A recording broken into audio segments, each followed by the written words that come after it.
From the Ear to There Travel Studio, this is the Ear to There Disney Podcast.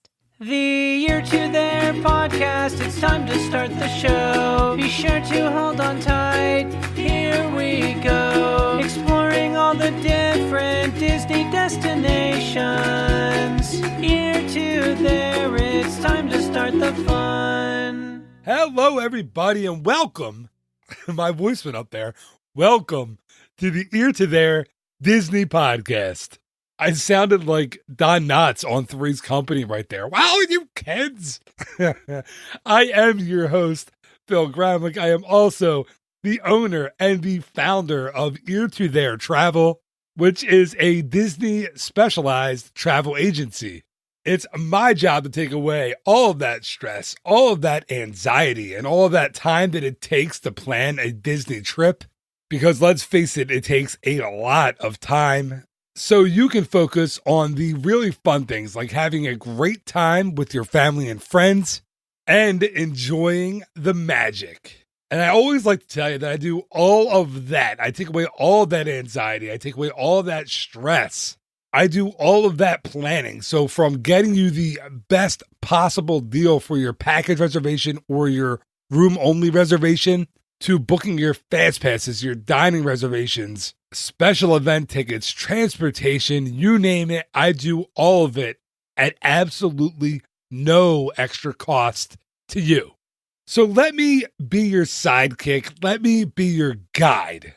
Let me be the genie to your Aladdin.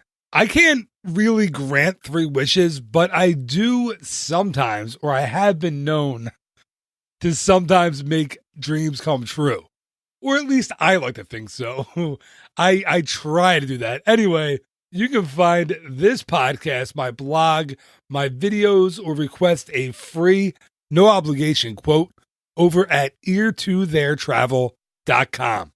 This is episode number 116 for the week of March 26th, 2018. Now, grab a drink, grab a snack, and as a famous mouse once said, on with the show.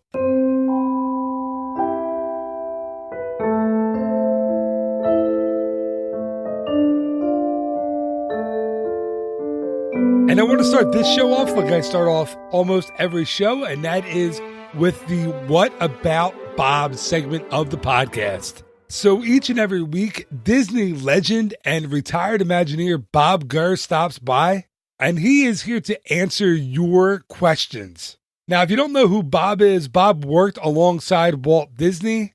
He's an original Imagineer, and he designed such attractions as the monorails on both coasts, the Omnimover system, which includes the Doom Buggies from the Haunted Mansion, the Matterhorn bobsleds, the Autopia cars, the Tomorrowland Speedway. I mean, it goes on and on and on. If you'd like to get a question into Bob for him to answer, you can call the voice line. That phone number is 267-551-1971. Or you can always email that question to me at phil@eartotheretravel.com.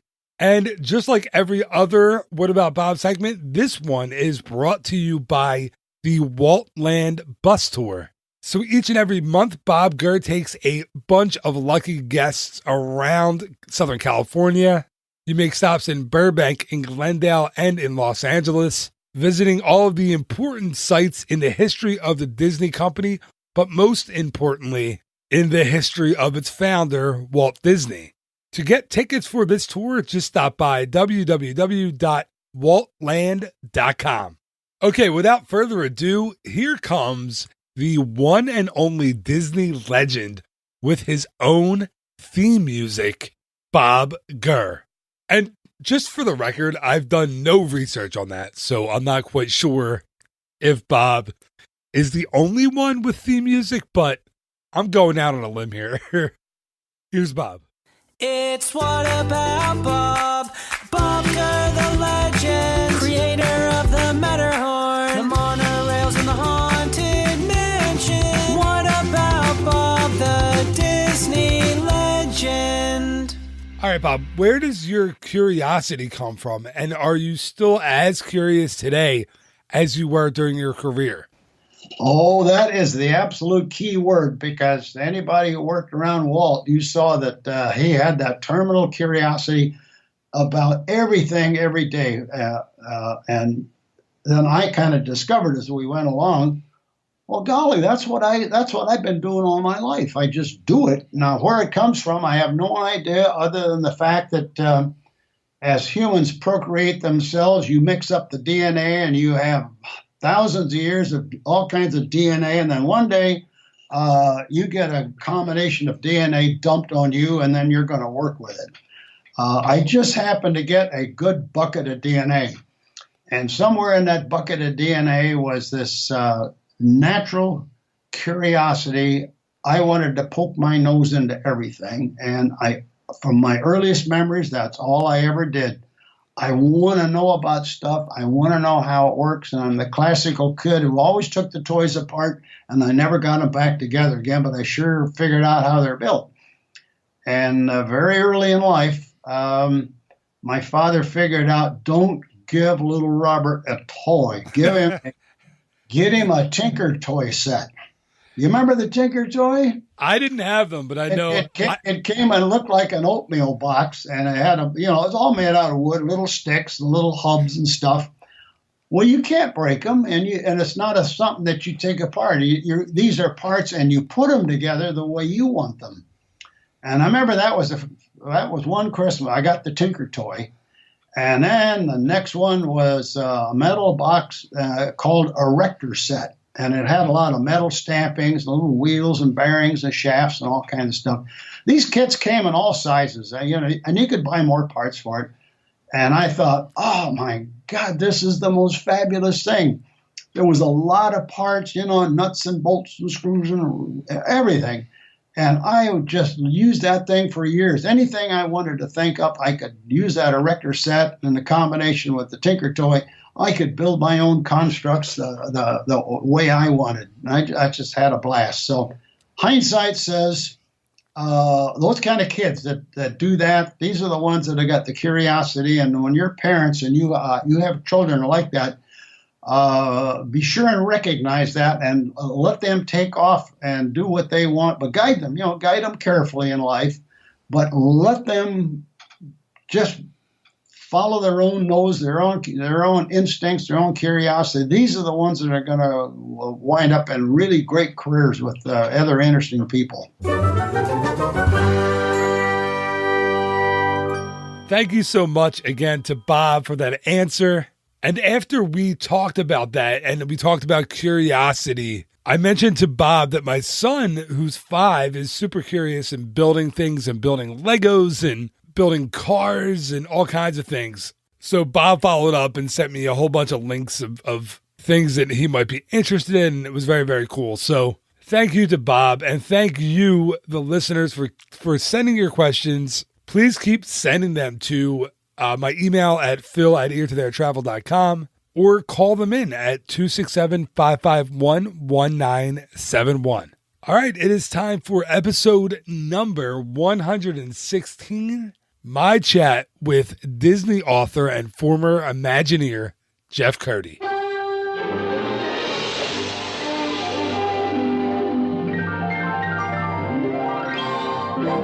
Walt Disney's Disneyland. It's a little difficult to introduce my guest this week.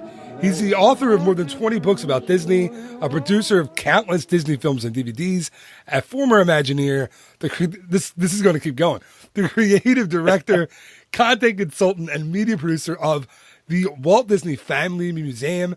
Jeff Kurtti, welcome to the show. Thank you for asking me. I appreciate it. Oh, Jeff, I'm so excited to talk to you. You're somebody who I've wanted to have on the show for a while. I've been doing this for a couple of years, and I was waiting for you to get a new book, and I saw that you had one. And I was like, oh, perfect timing. I have to ask him. So thank you so much for being here and agreeing to do it. I'm just going to get right into it. Like I told you about my crazy day. We're leaving for Walt Disney World in the morning, really in the middle of the night. So I have some questions I want to kind of talk to you about, and I made a list. And so, all right, Jeff, because you've done so much with the company, you've done so much with the company, where did your interest in the Disney company first come from? Were you always a Disney fan? Oh, you know what? As long as I can remember, you know what? I was a kid. I grew up in the 60s and the 70s. And, there was always Mickey Mouse. There was always Donald Duck. That's just, they're part of childhood. If you are a child, they're always sort of present. But the real trigger for me was when I was about 5 or 6 years old. I got taken to see Mary Poppins. And I'm told, because I have very little memory of this, when you're that young, I'm told that I sat in utter silence for 2 hours and 20 minutes. And the first thing I said after the lights came up was, "Can we see it again?" And my grandmother then told me that, well, she made the connection for me that Walt Disney and Mickey Mouse and Mary Poppins were all sort of the same guy. And of course, when you're 5 or 6 years old, that becomes a fascination. And, my grandmother kind of enabled all of that and started buying me comic books and stuff like that. So I really was inculcated when I was little, but Mary Poppins was sort of the trigger. And I just wanted to know and see and do everything that had to do with this Walt Disney character from that point on. And it never really went away. The more I learned, the more I studied, the more I read, the more I watched the TV show on Sunday night, the more interested I became. And it sort of became a part of my personal culture very early on. Before I was a teenager, it was sort of, I was the Disney guy.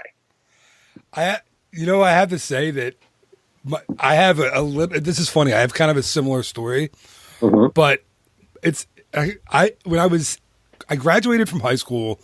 My friends and I, instead of doing the spring break or the senior week thing where you go to some place and party, we were all 17 and 18 and we went to Walt Disney World. That was our big trip.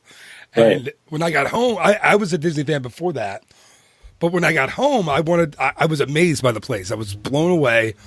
And I wanted to learn everything I could about Walt Disney World. And I found the book at the, I think it was called like, it wasn't Barnes & Noble. It was one of those other Encore books, I think it was called back then. And it was your book. It was Walt Disney World Since the World Began. Oh my gosh, yeah. And I have to tell you, Jeff, that book, I think is responsible for me talking to you right now all these years later. Like that got me interested in the history of the company, in Walt Disney and all that. So yeah, thank you for that. I'm sorry, go ahead.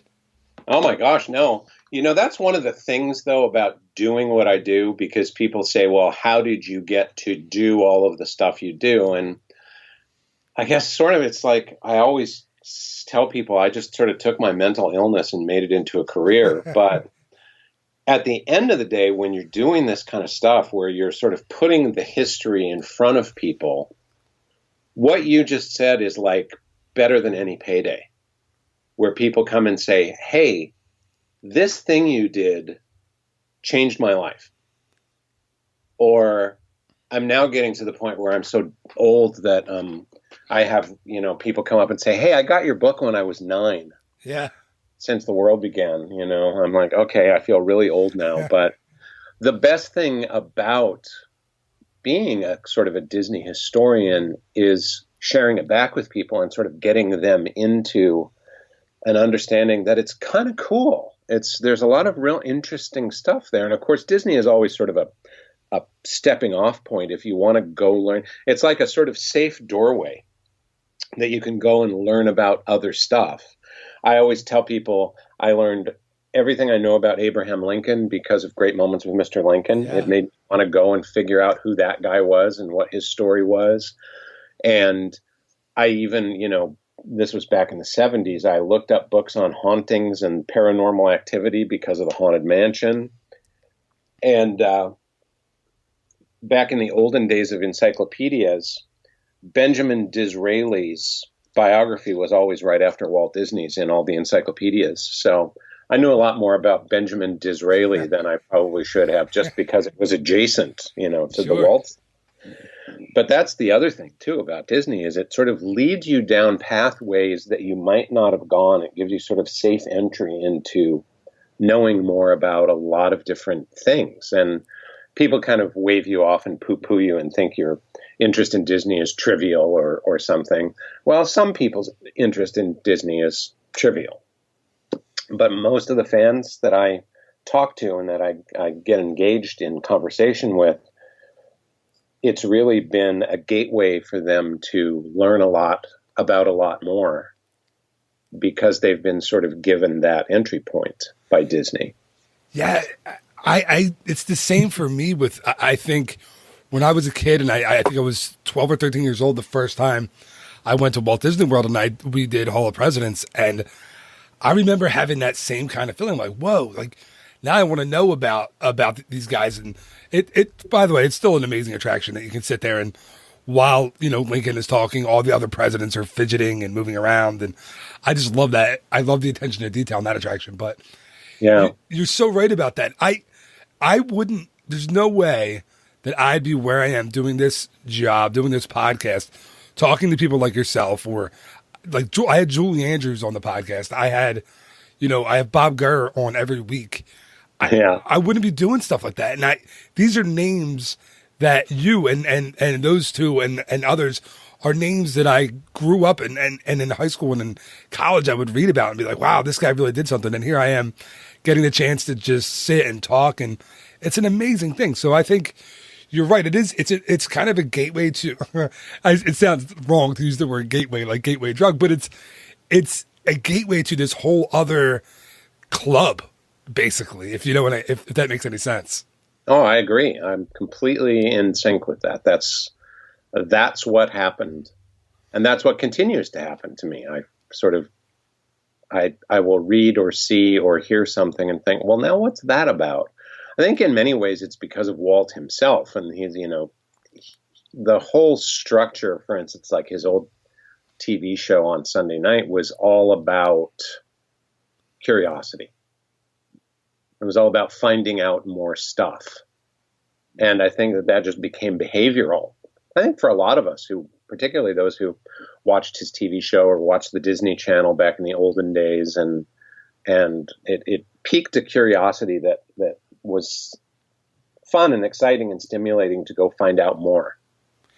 Yeah, I mean, it's funny that you mentioned the whole Walt thing, because I wanted to bring that up to you. And I know you are one of the, most well-known Disney historians out there, and you've done so much with Walt Disney. And where did that come from for you? Did that, like, I know you said that it was your grandmother that kind of tied it together, but was it one of those things where once you started learning a little bit about Walt Disney, it was just, okay, the floodgates open and you had to know everything? Pretty much. I got this crazy little book that maybe some of your listeners know about. It was actually written by Bob Thomas, who would then go on to write Walt Disney, An American Original, which is sort of the definitive Walt bio that everybody has on their shelf. But in 1966, he did a little kid's biography called Walt Disney, Magician of the Movies. And I'm actually holding my copy right now looking at it, because it's on my shelf right next to my workstation. Learning the story of the guy.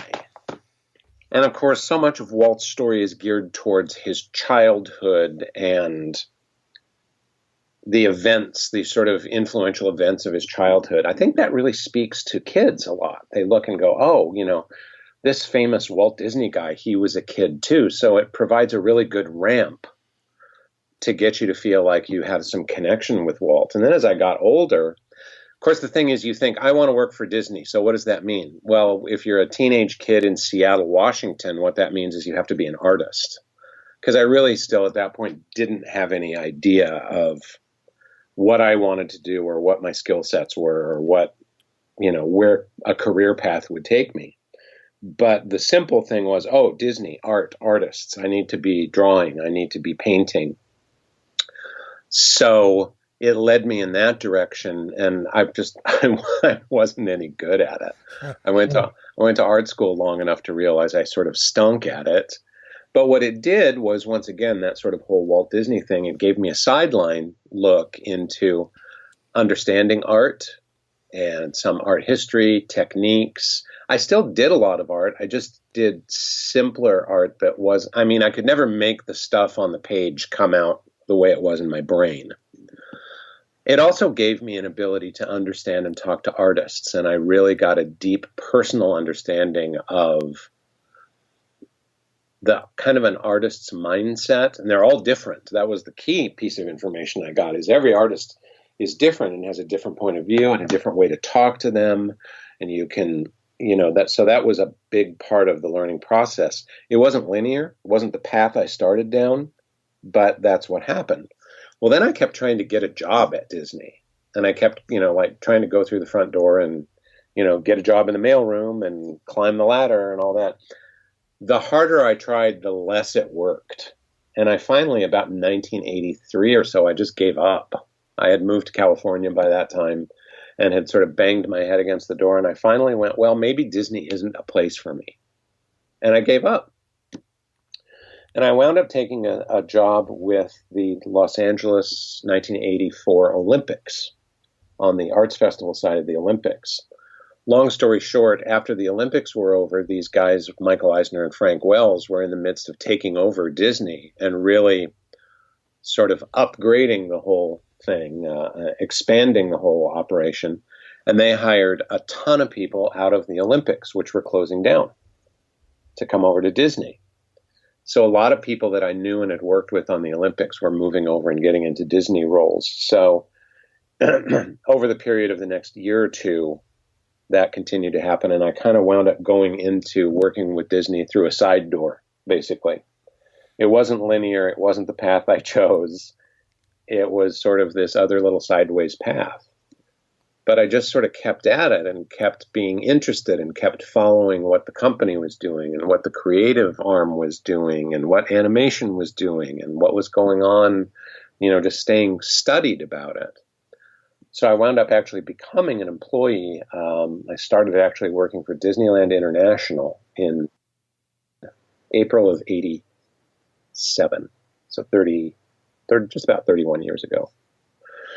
Then I moved over and took a role in Walt Disney Imagineering and was in communications over there for quite a while. And that was extraordinarily influential and a great learning experience and gave me all of these opportunities to be a historian and to meet all these old guys. It's just, I think I took for granted those days that I could, walk down the hall and stick my head in Claude Coates's office and say, hey, Claude, when you did that thing with the Grand Canyon diorama, did you blah, blah, blah, blah. You had access to all the guys who were actually first generation makers and builders who worked with Walt. It was the same in animation still at the time, up until the late 1980s. There were still Eric Larsons and those kinds of people around that you could engage, and they wanted to pass on and they wanted to talk to you. And that's really where it started, was when I was at Walt Disney Imagineering. I started writing more.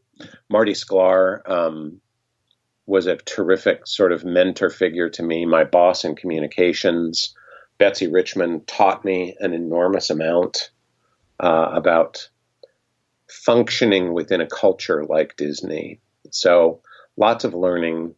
And ultimately, I went over to corporate, into a role in a sort of a corporate special projects area. And I was at the studio probably about 5 years over there. And it was during that period of time that I started doing much more backgrounding, researching, writing. And ultimately, I left the company in 1995 because, as my boss at the time said, you're too big for the room.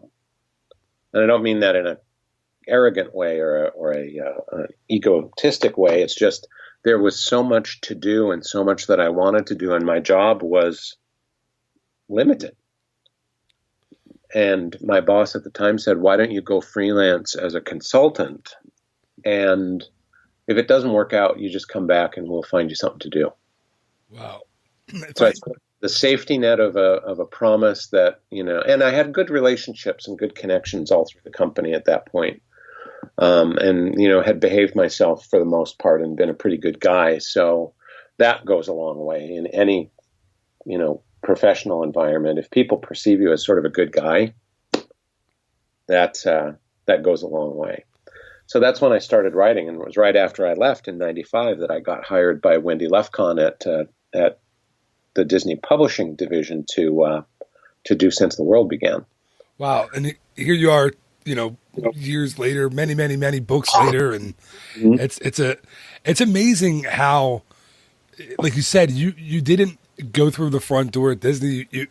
You kind of had a, you know, as much as you tried, as hard as you tried, you couldn't get your foot in the door. And then, you know, by not trying is how you ended up getting this kind of long and storied career with the company.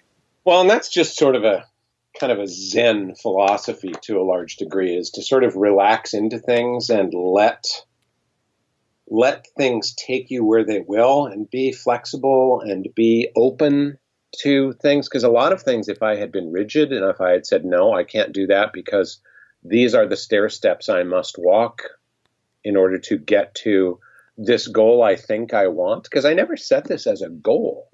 I never thought, oh, gee, you know what? In 20 years, I would like to be a Disney historian doing this and that and these projects and blah, blah, blah. I think the goals we set for ourselves sometimes are really not true to who we are, or they take us away from opportunities to grow in a different direction. So that was one of the great things is, you know, Richard Sherman, the songwriter, said once to me, good luck is preparation meeting opportunity. And he said, the thing about you, Jeff, is you continue to prepare constantly, and when opportunities come up, you take them. Now, probably a third of them don't really pan out. Things don't work out. Projects get canceled. Relationships become difficult, and you just sort of walk away, whatever reason. But 2/3 of those things have turned out to be things I had no experience in, that I never would have done otherwise. And, you know, I was talking to a young friend of mine who just graduated from college, and he was applying for a role, and he said, yes, but I've never done this before. And I said, well, I never wrote a book before I wrote a book. All right. And the mistake people make when they go into looking for things to do or pursuing jobs or activities or roles that they might want is getting all wrapped around the I have no experience. Well, nobody had any experience. You know, nobody did what they did before they did it. But what they had was preparation, they had skill sets, and they had a degree of ambition that let them sort of dive in and sink or swim. And sometimes you sink. Most of the time you'll wind up swimming just because you are passionate and ready to roll the dice and take the risk. So that was, you know, how I wound up doing all of those documentaries for DVD supplements and that sort of thing. I got hired as a writer to sort of write a script for a short documentary for Disney Home Video. And within the next, 3 or 4 years, I was writing, producing, and directing most of the supplement material for the Disney animated feature DVDs and a lot of the classic titles and that kind of stuff. Just because, you know, there it was, let's go, let's do it. Did you, so much of this seems to me and sounds to me, and you do have like a fascinating story. So much of it sounds to me like Walt Disney himself, like when people, you know, he would bring people on to do a job and they had never done it before. Like when he brought on Bob Gardner to design the Autopia cars, and then he said, or like Rolly Crump. You know, Rolly was an animator, and Walt saw his crazy little sculptures and pinwheels and weird stuff that he built. Yeah. Blaine Gibson did sculpture as a hobby. He was an animator, and Walt pointed him and said, "No, you go over there and do that." I'm lucky that I've had a lot of people who have just sort of said, well, you know, even like with the Walt Disney Family Museum, you know, there I am sitting at my dining room table with Walt Disney's daughter and grandson, pardon me, and thinking, I know exactly what they need. I've never done it before, but I know exactly what's required here. So it's interesting how that happens. And, it's true. A lot of people like Bob, like Rolly, like Blaine, like so many of the, early wed designers, Harriet Burns and that group, it does take somebody sort of walking up to you and saying, why don't you try doing this? Right. And you kind of shrug your shoulders and go, oh, okay. Yeah, like another story that you reminded me of is the Existentia story with he had he wrote two of the most iconic songs in the history of the Disney parks. He never wrote a song before. And it's just an amazing thing. And I think, if you keep yourself open and available to those opportunities, I mean, who knows where you can go. It's like this new book. It's like Travels with Walt Disney. In essence, I didn't robustly say, I think the world needs a book about Walt Disney's travels around the world. I got asked to go on a Disney cruise, and they bring me on the cruise fairly often, generously, especially when they have like big, long cruises that have lots of sea days, because a big bunch of their passengers want Disney stuff. So I have a bunch of lectures and keynotes and stuff like that. And if I have a book out, we can do signings. So it works out really well. And of course, I'm a total geek and I love just talking Disney with people. It's fun. So they asked me, this was probably 2015, maybe. So it was like the spring 3 years ago.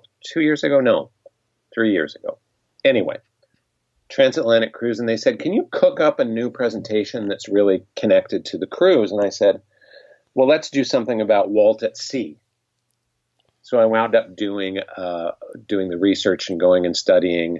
And I thought at first I would do, all the Disney sort of seafaring stuff, the Columbia sailing ship and the Sea Scouts Donald Duck cartoon and 20,000 Leagues Under the Sea and, all that stuff. But of course, as I drilled down deeper and I started to connect the dots a little bit, I was like, no, you know what? Walt went on a lot of cruises. Walt Disney was a cruise ship guy. Starting in the 30s, when he and Lily went to Cuba, in 31, I think. And then all through his life, he was on cruise ships. So I put this presentation together, and it was really fun, really well received. And at the end of it, one of the passengers came up and said, I would love to have that in a book. I'd love to take that presentation home as a souvenir of the cruise. So I took the keynote and made a PDF out of it and sent it to my book editor at Disney Editions and said, do you think there's a book here? And she said, yes. And we were first talking about sort of a little paperback, easy to pack, easy to transport, little something for the cruise ships and maybe the parks. She said, why don't you expand this, though? Because Walt went all over the world and there's great photography and all. And I said, by gosh, you're right. That's a really good idea. So we sort of took that idea and expanded it. And once again, there was not the linear path.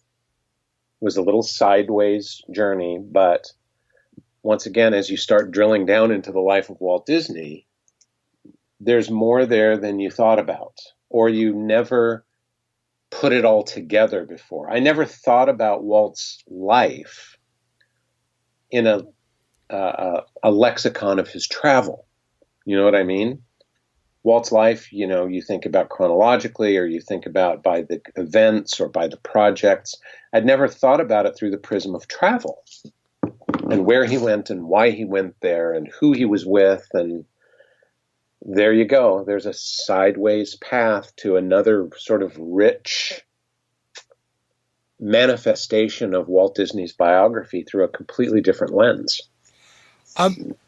Just looking through the book, and thank you again for sending me a copy of it, because it's fantastic. And I like I said, I've owned a number of your books, and just going through it and seeing the photographs that you've never seen before of Walt on the ships and of Walt in Ireland, and then things like the Mary Poppins premiere, and then like the was it the Chicago train or The railroad fair. Yeah. Amazing. It's him in like the souvenir photo with, I think, is it Ward Kimball? Yep. And then, funny things like little snapshots of him on the company plane that are just, they're not portraits. They're not publicity shots. They're snapshots.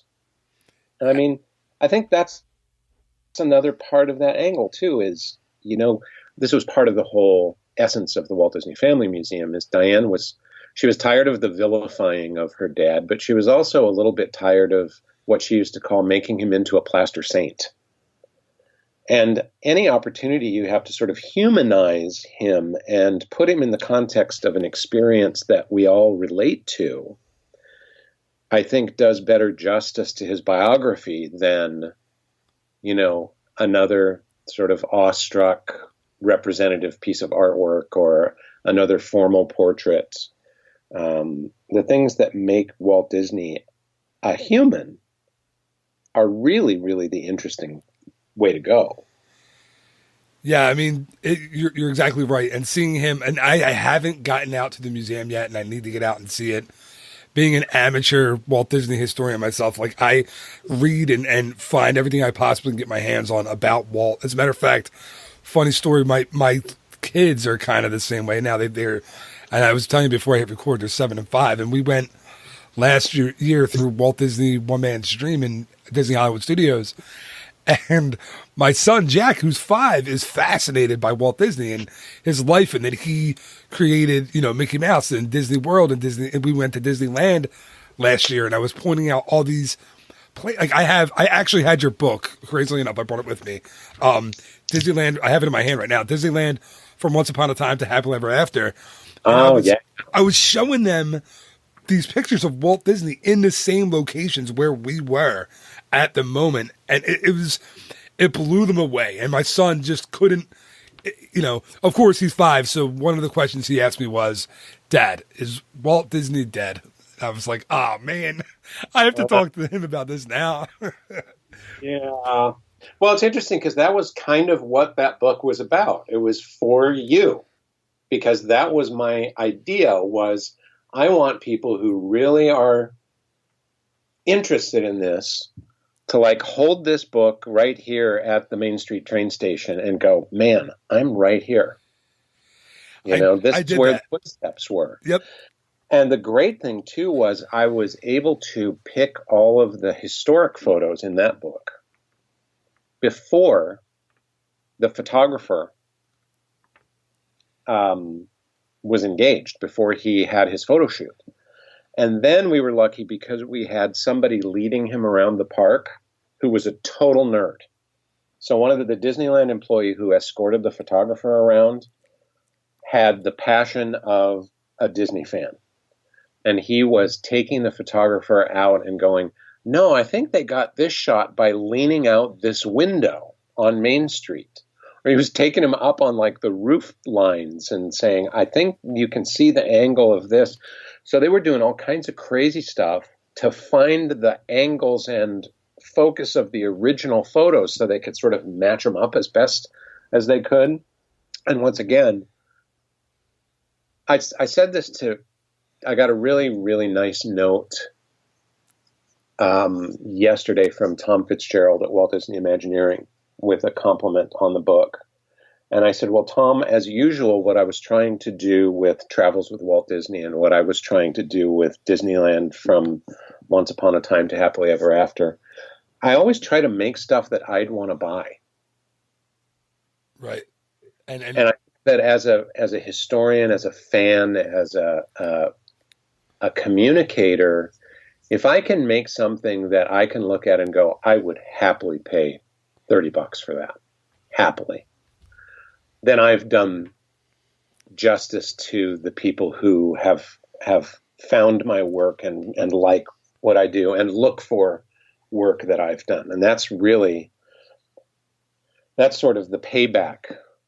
I mean, I know a lot of people who are sort of collectors or fans or historians, and they they're selfish. They hold their collections and lock them up, or they become expert at things and then don't share what they've found out or what they know. And I find that really weird, because the greatest thing you can do is to sort of share that with other people and put it out there in the world so that people have the great stories and the right facts, and you can kill a lot of the urban legends at the same time and that sort of stuff. So you are my clearly my primary audience. I am. If that's what you did at Disneyland with that book, then it's like, okay, you're my guy. You're why I did that book that way. I am, and thank you for doing it, because my poor kids don't have a choice. They're going to grow up as the same as me. I was driving. I told you my daughter had a 2-hour delay for school today. We're driving through the snow, and we leave for Walt Disney World in the morning. And she asked me, she was like, "Dad, can you show me all the things that you were showing me in Disneyland, like where Walt Disney was and where he stood?" And I know this is my 7-year-old, right? And I said, but I can't. He never, the park wasn't finished when he was there, when he was still around. And she was kind of upset, and because she loved it, she loved doing that stuff. It's just, yeah, I am your target market. Absolutely. Exactly. Well, and you know what? The nice thing is, there is a fairly large and substantial market of intelligent, curious, passionate Disney fans that really just do want to know more. They want to see more. They want to understand more. And the hardest thing for me and a lot of my contemporaries is, we still think of ourselves as, peppy youngsters in our 20s, just starting out at Disney and in the world. I'm an old guy now, and I have to keep reminding myself of that. And I've surrounded myself somewhat with younger people.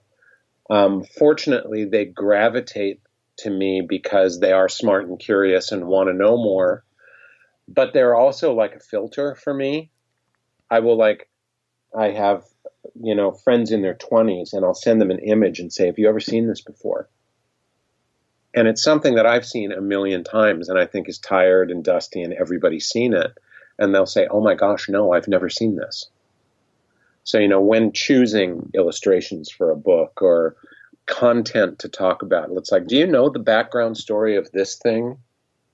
I kind of filter it through this layer of younger Disney aficionado who's trying to get a good backgrounding in it. So it's all kind of a big cycle to a large degree, in the sense that the audience really does feed back into the material that I do, because I'm constantly I'm asking experts, I'm asking amateurs. I have sort of a brain trust of people. I have one guy who is extraordinarily authoritative about Disney, but he's distant enough that he's got a great sort of overall perspective. I have a really young friend who will just, anything that says Disney on it, will buy it. And he's a good filter in that direction for seeing whether I'm telling stories or showing things that are interesting to that point of view. So, the worst thing I think you can do is sort of get lazy about stuff. I had a colleague who I was arguing over an image for a book, and he said, "But everybody's seen that." And I came back after going through my brain trust and said, "Yeah, here's the report back. Everybody's seen that if it's 1969. Right. But people now haven't seen that image in print or anywhere for decades. And so we have to use it." So I prevailed on that little argument, luckily. But that's part of the joy of sharing all this stuff and sharing with people like you and with your kids is, you pique that curiosity at a certain age, and, kids will grab it, and who knows how deep they'll go with it. It's exactly. I just talked to I keep mentioning his name, but I talked to Bob Gurr the other day, and we were talking about my son, my son Jack, and I said, we were talking about him being curious, and he has these things called magnetiles, and they're they're Legos basically. Oh, I love those. Yeah, Those they're are great. amazing, right? They're somewhat fun to play with, and he builds cars and garages and everything and airplanes. And so I was talking to Bob about that, and Bob was like, you really should get these. There was a company that in England that makes these motorized, kind of almost like what are they called? Not Lincoln Logs. Erector set. That's exactly right. Yeah. So an Yeah, erector set.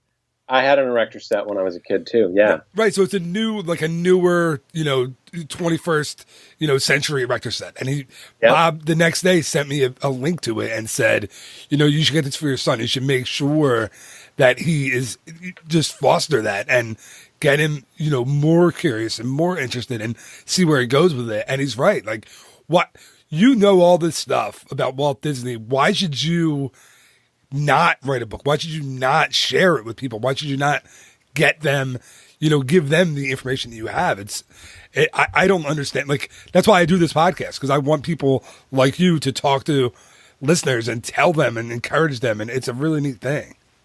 Well, and I think it can be intimidating, because I think anything you get into where there's like fans and collectors and stuff, there tends to be sort of intimidation. But the great thing about the Disney culture is there's so many avenues where you can sort of poke into it, and you can be a train guy, or you can be a parks guy, or you can be an animation art guy, or you can be a single artist guy. I really like Mark Davis. I really like, Claude Coates. So you can sort of hone your fandom to a large degree. I have 3 little boys, and they have varying degrees of interest and or confusion about what I do. Right. They just that I go to all of these cool places, and that, we go to meet people that are famous and that kind of stuff. We went to a screening of Mary Poppins at the Chinese Theater, and Karen Dautrice took an absolute shine to my oldest son. And so when we were watching Mary Poppins a couple of years later, I pointed out Jane. Yeah. I said, remember that lady at the Chinese Theater? Oh my gosh. He was like, oh, wow, that's her. But you know what? You sort of lay the opportunities in front of people. And, another great thing about Disney, they pick up and follow the thread of their interest. And some of them get very passionate. Some of them get very second nature about it. I've noticed that with the kids of a lot of Disney fans.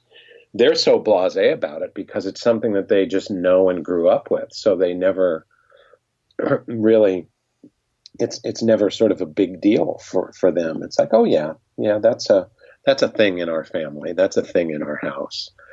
And then of course there are other ones who go on to, pursue careers and become artists or writers or performers. It's pretty wide open. And of course, the way the company has grown and is continuing to grow, there's a lot to be interested in. Yeah, there really, really is. And again, it's the same thing with my kids. Like they are, when you say blasé about it, that's my poor children. They can name the characters in Swiss Family Robinson, and I made it a point to show them before our last Walt Disney World trip, so they could walk through the treehouse and know what the heck was going on.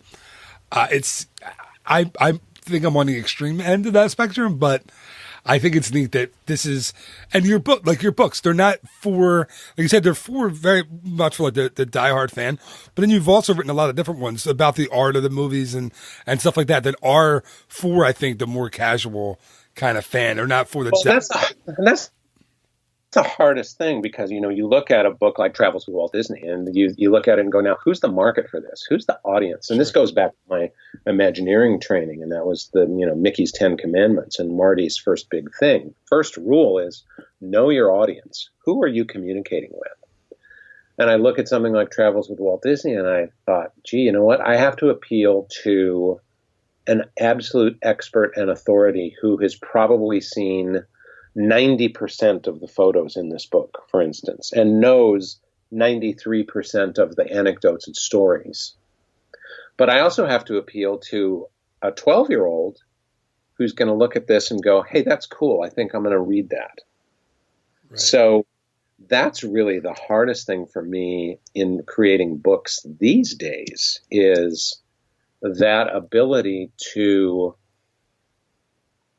create something that has great authority and still make it accessible, make it interesting and entertaining for an audience that might not really, it might be their first point of entry to sort of learning stuff about Walt Disney.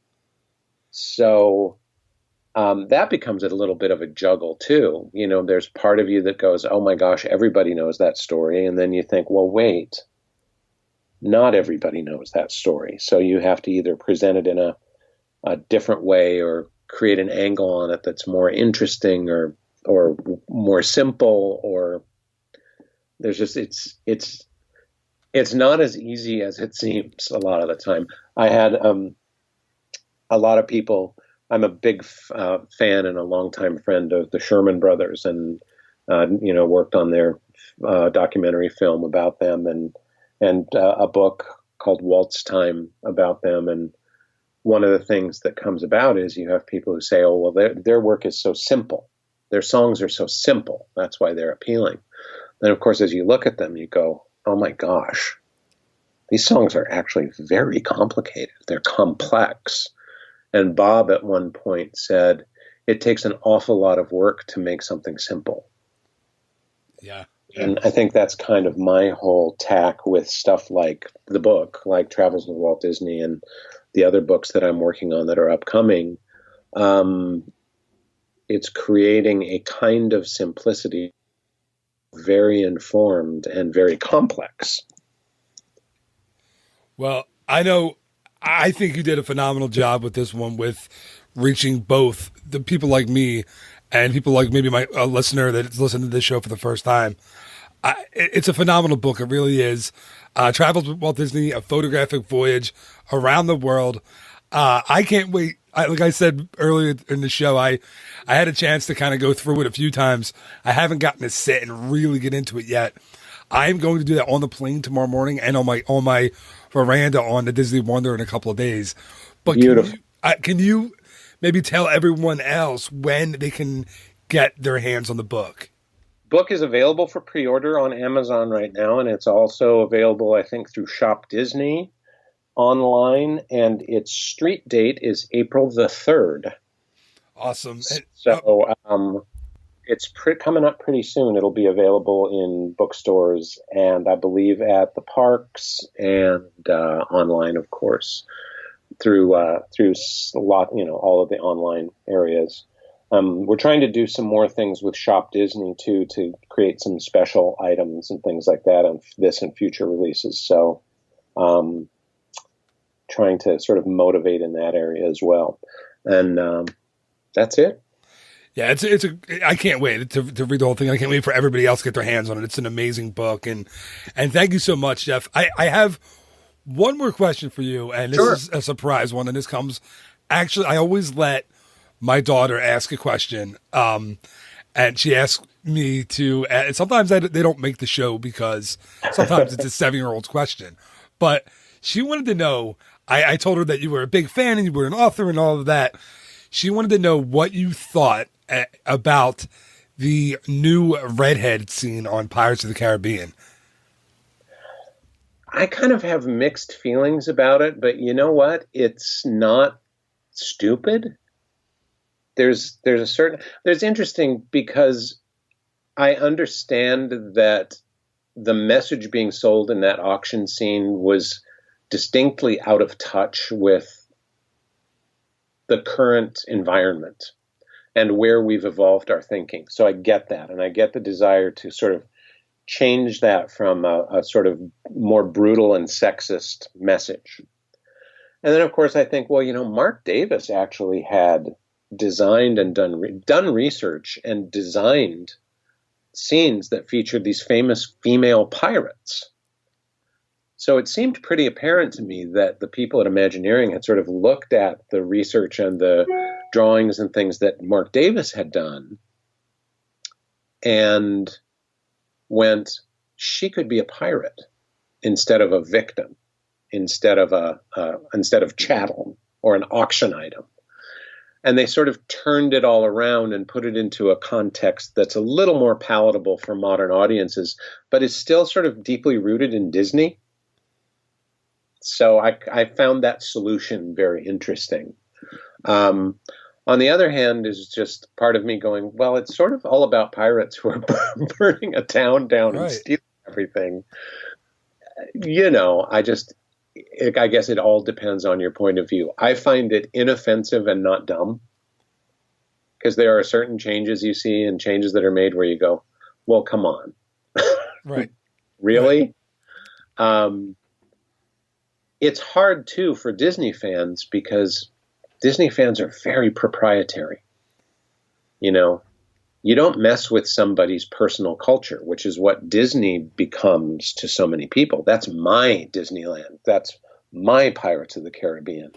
So it really does affect people emotionally. I tend to be a little more clinical about it because, to be honest, my Disneyland is long gone. My Disneyland, when that was my place and my social group and all that stuff, was back in the 80s, you know? So Disneyland today, even with kids, is a whole different experience. And I don't feel quite the sense of ownership that I used to. So I get why it can be fussy for people or upset them or make them angry or make them happy. It's a fine line to walk with Disney. I don't envy the people who have to make those decisions. That's rough. Yeah, I remember talking to Lee Cockrell about taking out Mr. Toad's Wild Ride when he was there, and he, you know, he said people, I mean, the hate mail and things he got, the comments he got from guests, it blew my mind. And he was saying, you know, you can't just stay status quo. You got to make changes. You got to keep moving forward. And I just thought it was, you know, I wasn't. The same thing with the Maelstrom when they took the Maelstrom out of Epcot, and a lot of people lost their minds. I didn't. I maybe because I'm a father of two young girls. Maybe that's why I didn't. Because now for them, that I could spend an afternoon in Norway and World Showcase. But I get it. I get why people were upset. I understand it. But for me, you know, I like you said, it's Disneyland isn't the Disneyland you grew up with. Disney World isn't the Disney World that I grew up with. It's different. And I don't think it's necessarily a bad thing. Well, and I'm a bit of a romantic anyway. I'm sort of the mind that a rose is beautiful in every moment. And part of the beauty of a rose is you know it's going to die. You know, and that's why you treasure it and love it and look at it. And I'm not a sentimentalist about things. I don't think that everything should sort of be preserved behind glass. So it also has to do with sort of a worldview that you have. The reason, and that really came into a lot of its being when I had children, because you look at kids and every single day they change. And you have to really get comfortable with the notion that they will grow and go away. Otherwise, you make yourself nuts. Yeah. And I've gotten that way sort of with everything of a life experience, which is the beauty of it is that it doesn't last. And so you have to sort of live in gratitude and appreciation. I got to go to Disneyland in the 80s when it was my Disneyland. And the group of friends I have from that time that I'm still friends with today, and the experiences we had there and so on, they're treasured in memory. They don't have to be reenacted. I reenact them in my mind enough. So that sort of goes to that whole notion of change. A kid who grew up in the late 90s going to Disneyland feels very different. I was in my 20s when DuckTales was brand new. I didn't grow up with it like the generation that's looking at the new DuckTales now and having a total nostalgia, burst. That's part of the whole Disney culture, is the passing on to generations and sort of carefully crafting how you pass that talking stick around the campfire. Disney's been really good at it, and really good at not messing it up, and really good at giving the next generation the story and saying, now it's your story to tell. That's another reason I've stuck around Disney for as long as I have, is because I'm part of that activity, and I respect how much the company has curated that culture. Even silly things like changing the auction scene in Pirates is sort of part of a larger cultural component of Disney, where they're really curating who Disney is and what they mean to audiences. And I got to admire that. Yeah. I mean, I agree with you. And just going back to that for just 1 second before I let you go, I kind of feel the same way as you did. I didn't mind the change. I understand why it was done. I don't. That doesn't mean I love it, but I don't mind it. Yeah. Well, and that's part of the thing. It's just like I was like, at first when they said they were going to put Jack Sparrow in Pirates, I went, huh? Because of course I was thinking from the mind of a researcher, a historian, and a purist, and a guy who knew Mark Davis, and that kind of stuff. I knew Claude Coates. I knew Mark Davis and Harriet and all the people who made this attraction. And then I thought, well, you know what? Culturally, though, they're sort of closing a circle and extending the life of this because the franchise in the films was such a hit. And it's natural to sort of fold in elements. And once again, they did it with great care. So I didn't freak out seeing Jack Sparrow show up 3 or 4 times in the attraction. I thought it was actually done cleverly and kind of interesting. And once again, it sort of extended the mythology for another few generations at minimum. Yeah, I mean, it was the only movie that was made about an attraction that then had an attraction made about the movie. It was the weirdest. You're right. Yeah. It closed that loop. It did. Yeah. And you know what? And once again, in not dumb ways. There was clearly some people with brains sitting at the table. They have those at Disney, as much as some fans want to think everybody at Disney's an idiot. But oddly enough, they have some of the best creative minds on the planet hanging around over there. So, and to your point, it's like Maelstrom. I got it. I loved Maelstrom because it was something that came online right when I was starting at WDI. And so I had a lot of sentimental attachment to it. I get the decision. I'm not going to tear my clothing or moan and keen about it. It's a different audience and a different day, and it's not me. Right. And I wonder with your boys if do you get to get out to Walt Disney World as much as you'd like? Is it something that they... It's been a long time, and this is really odd because what Disney has provided me over and over again, because of the cruise line mainly over the past several years, is the ability to go other places. So instead of going to the parks, we've been going to Norway and Iceland and Denmark and Spain and Portugal and all over the world on the cruise ships. So we go to Disneyland fairly infrequently, and we haven't been to Walt Disney World in a long, long time because we haven't had cause to go to Florida, really. And it's not something that as a family we've got Disneyland right down the road. Sure. So going to Walt Disney World doesn't push the thrill buttons for the kids the way it might for other people in other geographic regions. Sure, like me, who's dealing with 2 feet of snow outside, we are ready to go. You're ready to be in Florida. I hope there's no hurricanes or anything weird. Oh, no, I've looked at the weather. It looks beautiful, so we're ready to go. So, Jeff, thank you again so much for your time, and it was so much fun. I could talk Disney with you really all day. Safe travels, and we'll talk again. I have another book coming out in September, so let's talk again when that comes out. Awesome. Yeah, I'll be in touch, and everybody go out and get Travels with Walt Disney, a photographic voyage around the world. It comes out April 3rd. Thanks again, Jeff. Talk to you soon. My pleasure. Great to talk to you.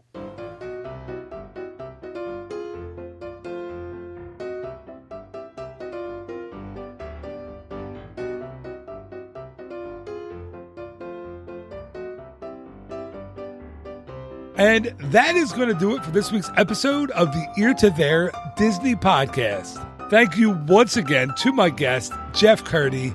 If you haven't gone on Amazon yet to buy his book, please go buy it and then go buy every other book that he's written. The guy's books are phenomenal. There's a reason why he was chosen to help design the Walt Disney Family Museum. I am so appreciative of his time, so thank you, Jeff, for coming on.